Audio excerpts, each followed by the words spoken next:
After a month of anxiety over their fate following the pronouncement that they would be repatriated to Somalia in just 3 months, the refugees here in Daadab finally broke into song and dance as the United Nations High Commissioner for Refugees came to visit, bringing good news to them. Before coming to the camp, Antonio Guterres held talks with the President of Kenya, the Prime Minister of Somalia and leaders of the Jubaland Regional Administration.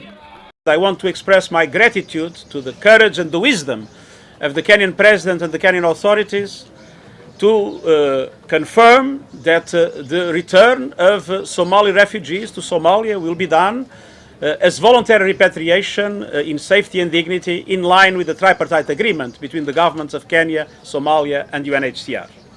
This means no one will be forced out of the camp as earlier feared. Many in the camp were not prepared to make the move. Hakuna security, hakuna amani. So tulikuwa, it is better I to stay. Ni ingekuwa mzuri paka Somalia government iwe amani. Somali refugees wabaki hapa Kenya. Tunaomba serikali ya Kenya itupatie more security. Over the years, Somali refugees trickled into the country due to war and famine. Their population here has grown to an estimated 350,000 people, more than half the population of the entire refugee community in Kenya.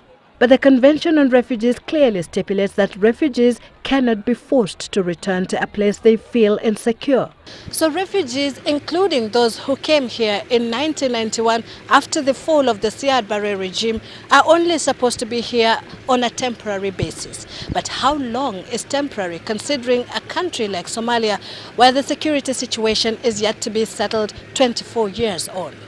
We can no longer go on with business as usual in addressing this dramatic refugee problem. We have in Daadab people that was born here with parents that were already born here.